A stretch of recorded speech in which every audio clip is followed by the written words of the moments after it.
welcome to another episode of the Dakota Boys Talk Movies, Self-Isolation Edition. We're still going to be doing some episodes here for a while, like we mentioned in a previous episode, apart from one another, but together through the power of technology. So, right, Dakota? Right. We are still both hunkered down in our respective, I suppose, I don't want to use the word bunkers. Yeah. Yeah, we're not quite to bunker stage or martial law, but we'll see. We'll see. But speaking of which, that's kind of where we're going with this episode, because why not? You gotta, when you're a movie show and something has taken over the news cycle, you gotta do something in that vein. So, of course, we gotta do our Contagion episode, talk about each kind of talk about one of our favorite contagion, epidemic, pandemic, disease-ridden movies. So Stephen, I have a very, very important question to ask you as we start this. Yeah, what's that? So, is The Stand still getting made? Is what's that? The Stand of Stephen Oh King's my gosh, I forgot that was getting made. Wasn't that in like pre-production even? Oh yes, they supposedly had everything going and it was going to come out, I think, next year and a half from now. Yeah. God, yeah. Since this whole thing is broken out, I haven't heard a single thing like it. Because it was going to be a TV series? Yeah, I believe for Amazon. That seems right. Yeah, that seems like something Amazon would do. Oh my gosh, what a weird cast. James Marsden, Whoopi Goldberg, Amber Heard. Oh, wow, Amber Heard's still in things. Whoopi Goldberg was going to be Mother Abigail. I'm not surprised. I mean, she's horrible. That's what she is. James Marsden was going to be Stu Redman. You can't cast CCH Pounder and everything. CCH Pounder. Every time you need an older black lady, you can't just go to her. I think the new CCH Pounder, though, is Octavia Spencer. So definitely. She's the new CCH Pounder. You know what both of them have in common? Sassy? Well, they've both portrayed Amanda Waller in one way or another from the DC universe. When was Octavia Spencer Amanda Waller? Was was it like an animated deal? You know, I want to say yes, but now that I'm remembering, I don't think it was her. Oh, okay, because yeah, you're right. I do remember CCH Pounder doing the voice of that in something. Yeah, she was the voice in the Justice League cartoon. No, I was thinking she was the voice in. She did the voice for the Justice League, not the Justice League, the Suicide Squad movie, but I think that was somebody else. Oh, that animated Suicide Squad movie? Yeah, one where... I don't remember who voiced her in that. Yeah, we're each just going to do one movie and kind of talk about... Dakota, what do you think makes these types of movies... I mean, it seems like most of them, maybe even if they don't hold up or are still like the movie Outbreak, for example, which neither of us chose. It was still wildly popular when it came out in like 1995. What do you think makes these movies always so, at least get people kind of talking about it? Oh, I think it's stuff like, I mean, you and me can say this, but we were both around when, the swine flu was happening, and the kind of fear of, oh my God, don't breathe on me, I don't want to get the swine flu. And I think it's just we're all kind of conscious that something like this can happen, but I think we hope that it won't be as devastating as it is. Yeah, it's true. And I think it's kind of one of those, especially with the rise of terrorism, which oddly enough, these things are never never a direct result of terrorism. It's always just, well, Mother Nature decided to kick it up a notch, and Yeah, which is kind of what's even going on now. yeah, With this, where it's like, oh, this is and it's not even people like who believe that like the world is sentient. It's almost like, oh, the climate change has just caused the natural order of things to go into like a defense mode. And yeah, it is interesting. You're right. Where it's always like, it's almost like the movie The Happening, where it's like it wasn't anyone. It was just a defense mechanism of Earth or something. So yeah, because what would you consider The Happening besides a very weird movie? oh, Because that isn't really like a epidemic movie, but it kind of is. Like yeah. I don't know where you'd categorize that one. A comedy is where it should be. uh, You know what's horrible? I remember when the trailer came out for that movie, so many people were stoked. oh So yeah, many people. it was like M Night Shyamalan's first rated R movie. Yeah, and it was just like weird shock value deaths. Oh man. Yeah, so yeah, I don't know. People I think it's kind of for the same reason people like horror movies. It's like people I think are drawn to things where it feels like we don't have control, and like being a part of that anxiety and thrill of just uh anything can happen and chaos is reigning type thing. Kind of like why we like thrill rides at amusement parks, maybe even. It's just like we don't have enough real threatening things in our comfortable lives, so we have to like create it through our imaginations and things like this. But of course, Yeah. now to a level, it's happening for real now. In the movies we're going to talk about, you could say it's happening on a more serious level because it completely changes the entire worlds of those movies and causes maybe more death and carnage in its wake. But uh, yeah, I don't know. Let's get into it. Dakota, why don't you go first this time? I think in the last episode I went first, so it's only Oh, fair. we're keeping score now. Oh Okay. yeah, always. But Uh, go ahead and introduce us to your pick. it's so strange with this current outbreak. Um, things are being shut down. Things are shutting down. Restaurants are kind of limiting their hours. People are finding themselves with way more time on their hands than they've ever known what to do with anymore, and it's just odd. I mean, I've been limiting certainly my interactions with people, but and I've kind of been just walking around out in nature by myself, and that is why I thought of the movie I picked, and that is I Am Legend. Not Omega Man. No,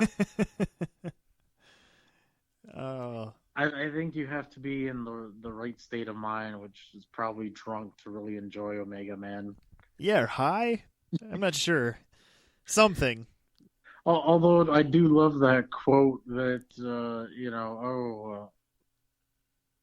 how does it go? They're against the use of the wheel, but they have a cage on wheels. It's like, what? Oh, if Charlton Heston starred in it during that time period, it was going to have some very memorable quotes. Yeah, but watching it now, it's like, oh, does Kurtzman write this? Like, what's going on? Getting mixed messages here, okay? Yeah. But anyway, I Am Legend. This movie really kind of has not aged well. Not really. No. Uh, at the time, I remember I thought the CGI was like cool, and these monsters were more impressive than I thought they would be. But now you look at it and it's like, oh, why did they feel the need to go CGI? Yeah, It, it was kind of it came out in that time frame when everything was using needless CGI instead of just using it to touch up and clean up scenes. They were just using it for like the blatant thing you were looking at, and it just doesn't age well. I remember Percy Jackson did the same thing. Uh, they had a really good makeup effect Cyclops, but then they ended up CGIing over it with a CGI Cyclops, and it just looks worse. really, Yeah, like have you seen the Percy Jackson? I saw the very first one. Yeah, and that's the one where it has that really bad CGI Cyclops, and you can see behind the scenes photos where the guy was wearing a full awesome makeup Cyclops, but for some reason they thought, well, we got to go CGI because that's what makes it better. And I feel like I Am Legend is another one that just kind of fell victim to that thought, you know, that way of thinking. So, yeah, yeah, that alone definitely hurts it. But overall, though, what do you feel? How do you feel about kind of the story of it? That is really the one strong part of this movie, just the story of this man coping, living without any other people around. Um, the only real companion he has is his dog. Uh, and it's just this movie. It's kind of slow, but it draws you in. You just can't help but feel sorry for this character named Robert Neville, who just he has his routine, just kind of down like clockwork. But uh, and towards like halfway the story, you realize like there's something. You realize everything's kind of taken a toll on him, and he's possibly not playing with the full deck at that point. Yeah, And yeah, just the scene where he's singing to the dog is right before the dog changes. I think is still pretty hard hitting. I mean, yeah. That was I went to this in theaters, and I remember that scene was hard to get through. You know, like literally his last friend, and he's gonna have to murder it. And, yeah, but it was at the time. Oh man, I was in love with this movie.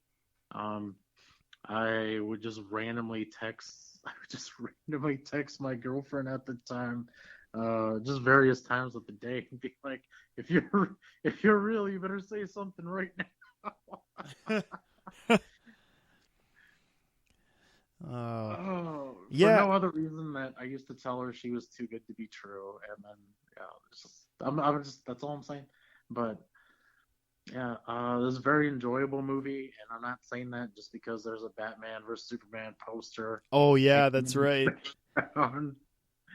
Um, it is interesting how they portrayed New York City. Like they didn't just try to like, oh, let's empty the streets and have some like old abandoned cars laying around. Like the city is actually being reclaimed by nature, and Yeah, the place is just it looks derelict, not like the sprawling metropolis it is.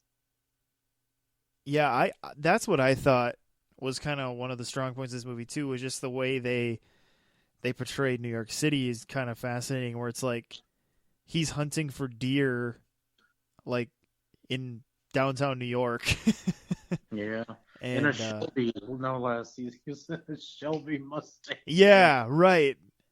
Yeah, it's definitely an interesting thing, and it was Will Smith just kind of, I think, kind of showing his chops. Like if a movie can pretty much completely rest on his shoulders, and for the most part he succeeded.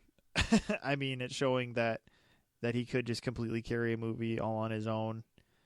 Um, there's other movies he's done since where it's like he's maybe just not the best in it or whatever.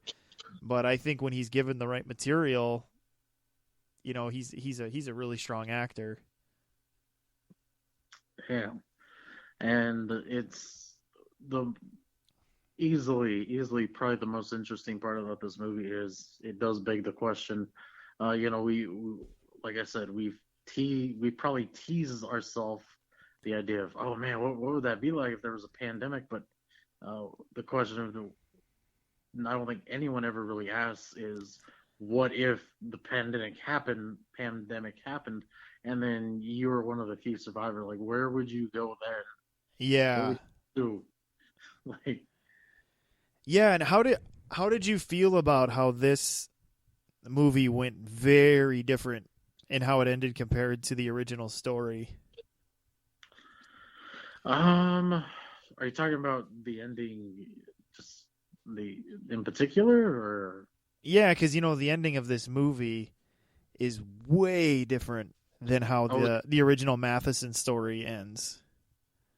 um, I don't particularly like how it ended.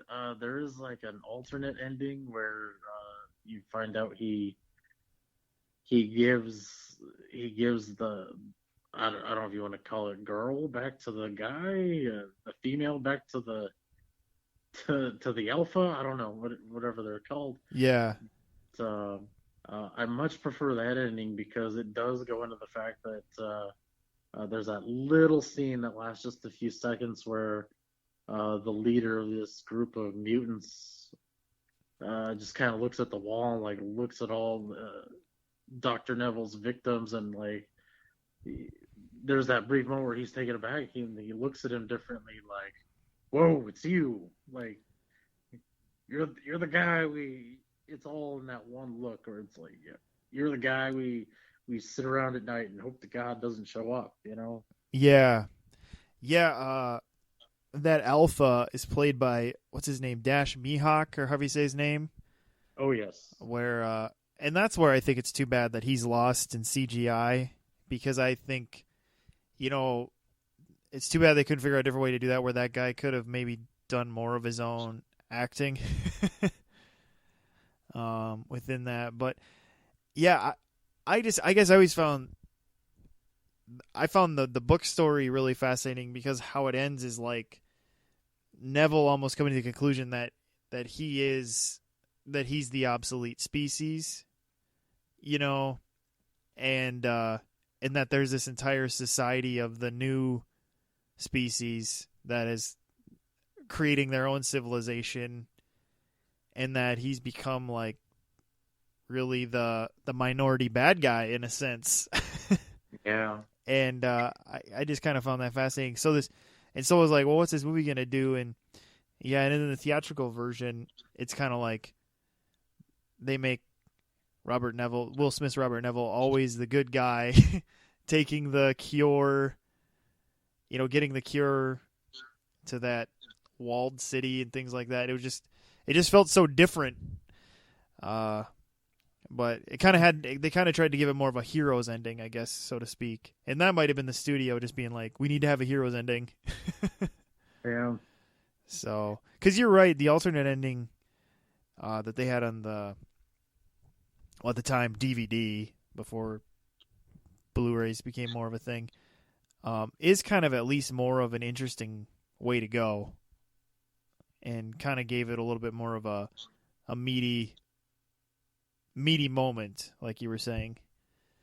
Yeah. Anything more on I Am Legend?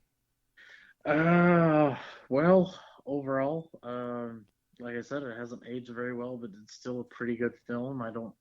I wouldn't put it up there like, oh, this is one of the greatest movies of all time. But if you feel that way, yeah, more power to you, I guess. I kind of feel like that's most of Francis Lawrence's filmography, the director of it. Yeah.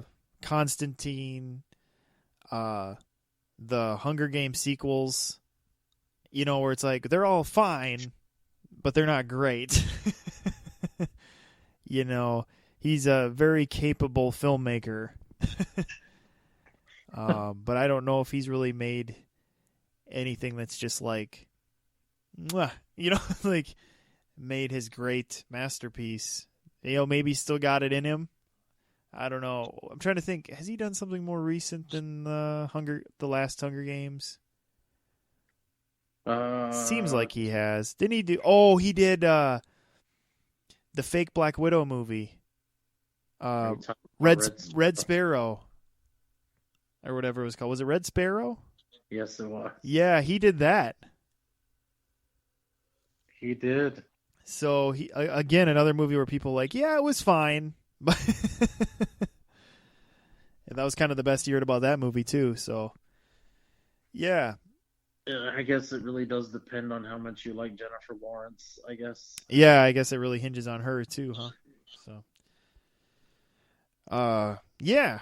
So I Am Legend. My movie, I kind of went. Mine's kind of really on the nose in one sense, but I feel like it's a really strong movie, and it was actually also put out by Warner Brothers, as was I Am Legend, and came out. I think about maybe 4 years later in 2011. It came out, and mine is the movie that's just simply called Contagion. It was made by Steven Soderbergh. He did it. The idea came to be while he was making the movie The Informant. What's that writing? The guy he worked with, Scott Burns or whatever, who he wrote The Informant with. They just one day when they were working on The Informant were just like, he mentioned to Soderbergh, I'd like to do a movie about a pandemic, and Soderbergh's like, yeah, let's do it, because Soderbergh's kind of like that. And then they just kind of researched the crap on what it would look like if a contagion actually broke out. And it's kind of funny because when you go back and watch this movie, how certain elements of it are kind of how things are going right now with just the CDC getting on top, the way they're getting on top of it, and the way people are just completely in panic mode. And you have conspiracy theorists just going crazy with where it's come from and calling it bioterrorism and all these things like Dakota and I were talking about earlier, or all these just different things happening. And then you have the economy going crazy, and all those things are just kind of going on in this movie. And what this movie does is it kind of, if you've seen Soderbergh's movie Traffic, it's kind of in that same type of way. This is made a lot differently than Traffic, but he uses that same kind of style where you're kind of like, you're with these people for a while, and then you kind of jump in with these people for a while, and then you kind of jump in with these people for a while, and maybe at some point they start to intersect a little bit. And but yeah, how this movie starts is with Gwyneth Paltrow. Gwyneth Paltrow's character coming back from a business trip in Hong Kong, which is also kind of ironic, and she stops for a layover in Chicago, a purposeful layover, so that she can have a tryst with a former lover, basically, before she goes home to her husband, played by Matt Damon. And once she gets home a few days later to Minneapolis, she collapses with seizures, and she ends up dying in the hospital. So Gwyneth Paltrow, you think is like going to be a big player in this movie, and dies pretty quickly in this movie. And then their stepson dies, and so Matt Damon's character's put into isolation, and they're trying to figure out what's going on. So he's in this isolation thing. He's freaking out about everything. He's got this teenage daughter that's basically on her own because he's in isolation. It's found out he's immune, so he's allowed to go. But everything's kind of set course now because, of course, if you're remembering, go back here, she stopped and had that tryst in Chicago. And so things are spreading from that guy, and then things are spreading from her going back to Minneapolis. And so you have the government figuring it out, the CDC working on it, then bringing in all these things. And so you have all these things coming together, and you kind of are seeing all these things play out. And like I said, it's almost like you're getting to see a version of the behind the scenes of really some of the stuff that's going on right now, which is kind of interesting. But yeah, you're just seeing cities under quarantine and the fear and violence and panic and all these things going on in this movie. And so I don't know. I just kind of find it kind of an interesting movie. Soderbergh has a very unique film style. A lot of times, when you're watching a Soderbergh movie, but it never feels like not all his movies are the same. Maybe it's kind of like Tarantino, isn't he kind of that way, Dakota? Where it's like every movie kind of is unique in how it's filmed, but you always know when it's his movie. I feel like that's how it is with Soderbergh a little bit too. Yeah. Like not every movie's filmed the same, but you can feel his hand at the wheel. That's kind of how I feel about Soderbergh, but yeah, so basically what Soderbergh does here is he just pulls together an all-star cast to play all these roles. Like I mentioned, there's Matt Damon, Gwyneth Paltrow, Marion Cotillard, Lawrence Fishburne, Jude Law, Kate Winslet, Bryan Cranston, Elliot Gould. I mean, basically every part in this movie that's of significance is like an actor you recognize. But I never found that terribly distracting because they're all pretty calibered, actors doing their A game. And so, yeah, you just kind of watch as all these you see kind of the personal stories and how they're playing out while you're seeing the people who are desperate to figure this out going. And it's funny because the one thing that I remember best from this movie when I think about it later is how Kate Winslet plays she's like a scientist that works on epidemics, and she says something like, well, the average person touches their face 1,000 times a day. And I remember being like, that seems like a crazy amount of times to touch your face. And now that's exactly what's getting talked about on TV. Like, try not to touch your eyes, your nose, and your mouth, and talking about how many times a day we touch our faces. And then now that everybody's thinking about it, you realize you do touch your face like 1,000 times a day. And so it's kind of funny how, like I said, it's just kind of one of those things where they really kind of did their homework on this to make it as true to life if something like this would happen. Of course, in this movie, it's pretty quickly fatal and has like a 30% mortality rate. But thankfully, we're not there yet. And so my movie's almost, you're watching a pandemic play out, whereas Dakota's, yours kind of focuses more on the aftermath or kind of the what's left, so to speak.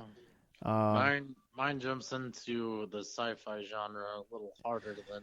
Yeah, but I mean, it definitely still qualifies because it's just kind of looking at it from the angle of what could the world be like after something like that. And so, I mean, yeah, maybe you could be like, well, is there going to be zombies? Or vampire-like creatures? It's like, well, maybe not, but it's still like kind of in that same vein of like someone dealing with complete loss, So I know we're the Dakota Boys Talk Movies, but have you heard the news that Alex Kurtzman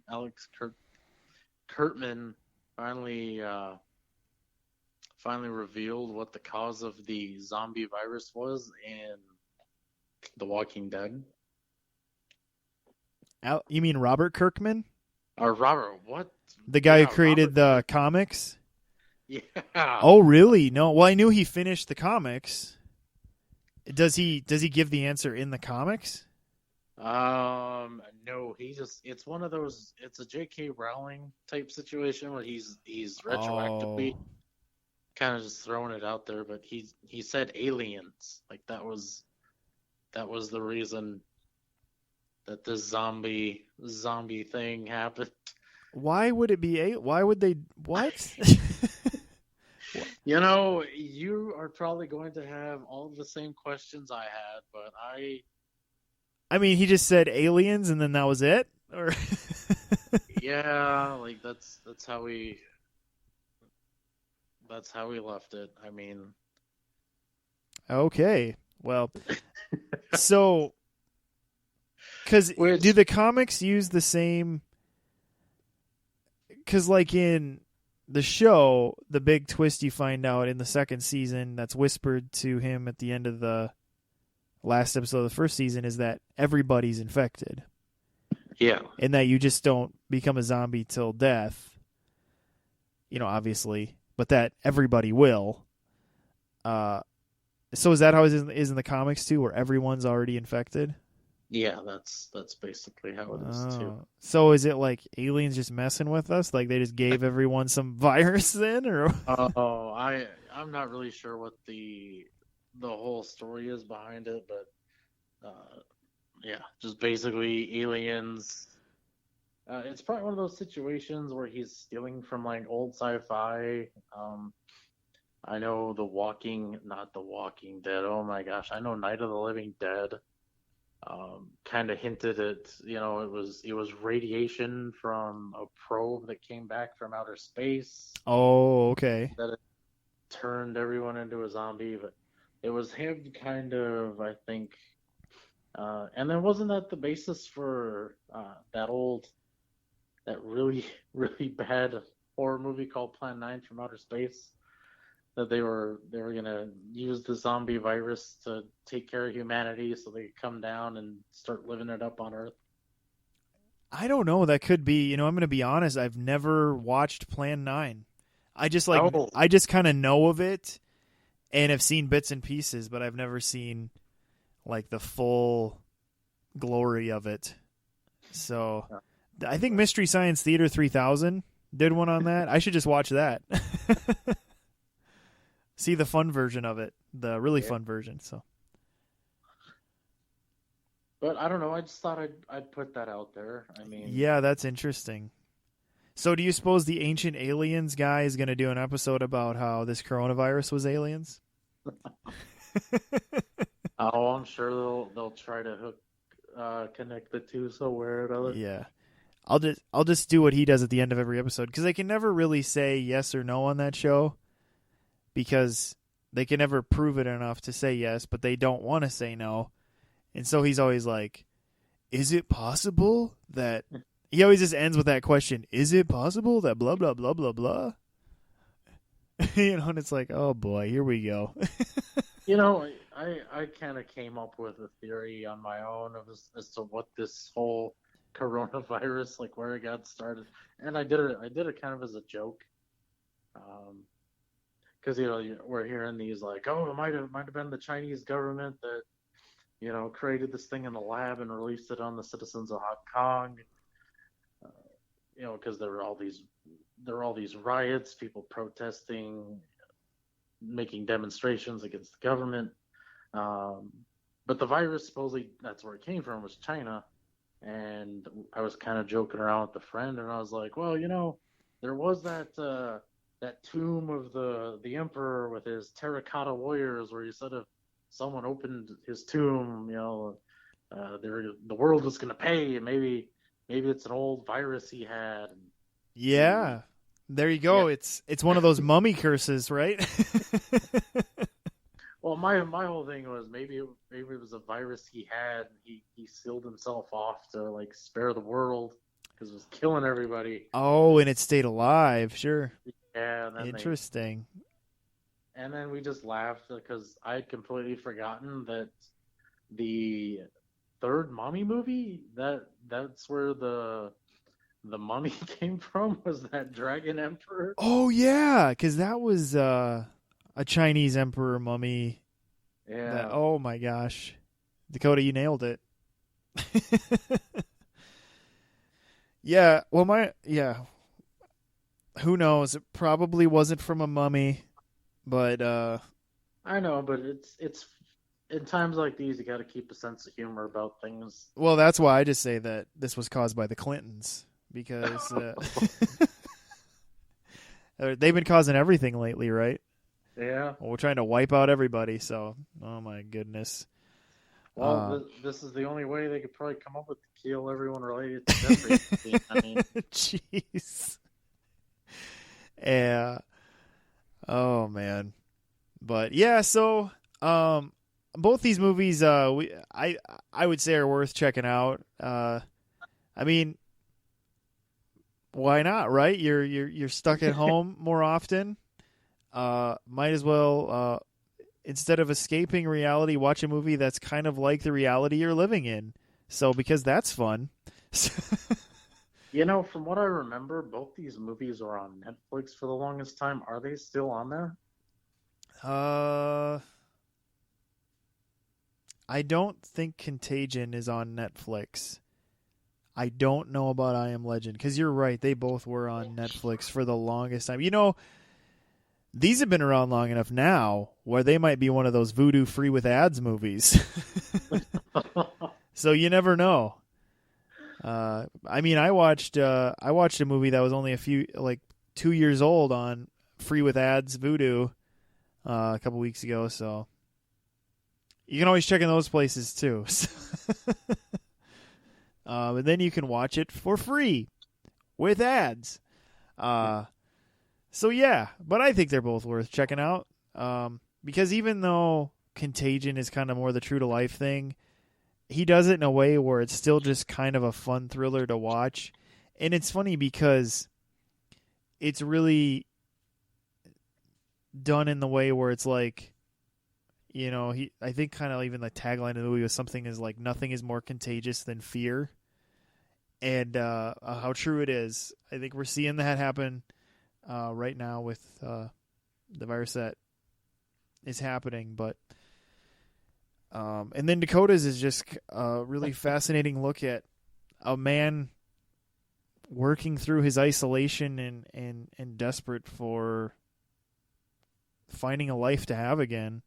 And yeah, so I don't know, they both have a certain amount of depressingness to them, but they're still fun movies in another sense. So it's kind of weird how that works sometimes.